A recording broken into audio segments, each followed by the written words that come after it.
Divided island. www.thehindu.com. Divided island. Yesterday, 9:41 p.m. failure in Geneva last week of a round of talks on the reunification of Cyprus is by all measures a huge diplomatic setback. This is not the first time the United Nations-backed dialogue between the breakaway Turkish Cypriot state in the north and the Greek Cypriot Republic of Cyprus has been deadlocked. Even so, the current stalemate is disappointing as the prospects for a final deal had been pinned on the two interlocutors, Cyprus President Nikos Anastasiadis and Mustafa Akinci, his counterpart in northern Cyprus. Both represent a generation that regards the status quo as an everyday reminder of the memories of partition of the island, whose combined population is just about 1.5 million. The split took place in 1974 when Turkey invaded the north after an Athens-backed coup in Cyprus aimed at annexing the island. Among the main challenges the two leaders face is the demand for restitution of the property rights of the Greek Cypriots who had fled the north in the 1970s. The establishment of an institutional framework to secure the interests of both ethnic groups is another. Nicosia's assurances of a rotating presidency between Greek and Turkish Cypriots in a future federal union have not soothed anxieties in the north. Another challenge is Turkey's refusal to guarantee the withdrawal of its troops stationed in the north. President Recep Tayyip Erdogan insists on an indefinite Turkish military presence on the island.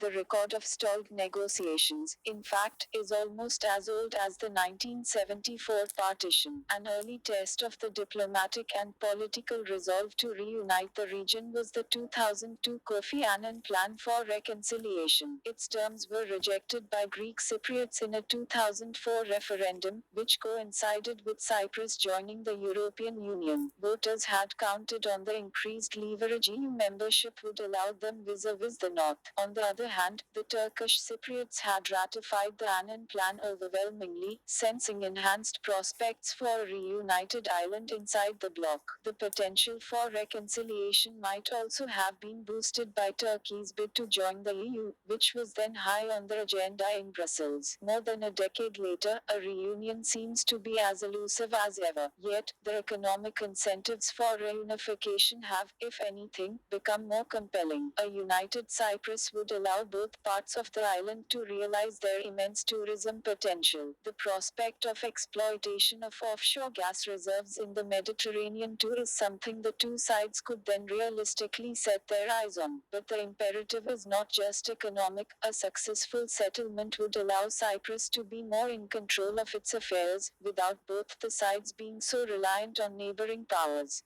Comments. Visit website. A dangerous turn.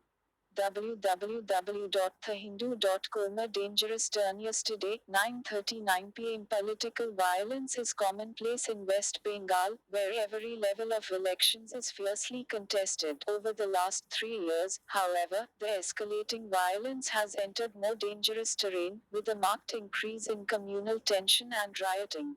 On July 2 in Basirhat, an inflammatory Facebook post, allegedly by a 17-year-old, provoked a round of wanton violence orchestrated by some radical Muslim outfits in the North 24 Parganas district.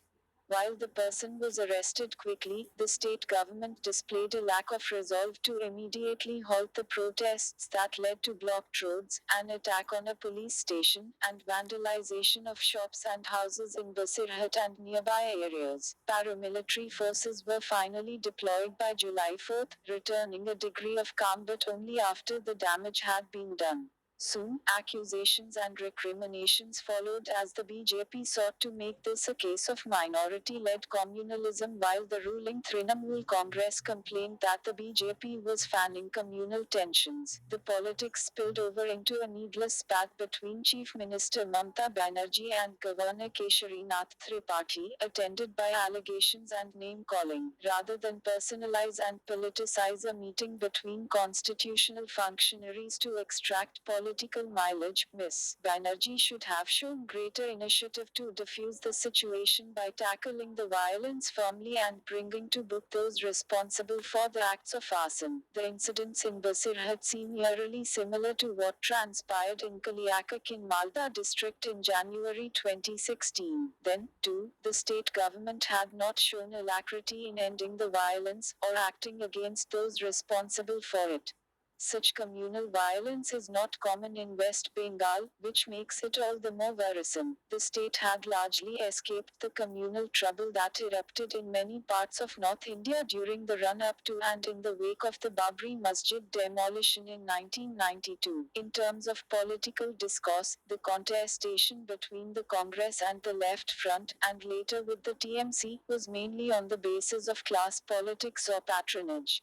Ever since the Muslim peasantry, especially in southern Bengal, abandoned its support for the Left Front, a fallout of the anti-land acquisition agitations in Nandigram and Singur, the TMC has worked assiduously to consolidate its support among them. But it has done this by blatantly pandering to conservative and reactionary sections among Muslims, in the hope of earning the community's support. Such an approach is exactly what the BJP, which was once electorally irrelevant in the state, feeds on in order to frame its own polarizing narrative. From all accounts, this has worked, as the party has grown into something of a political force in the state. Some of West Bengal's districts have been hit particularly hard by the increasing hold of sectarian politics, which risks turning the state into a communal hotspot. Steps must be taken to urgently reverse this trend before further damage is done.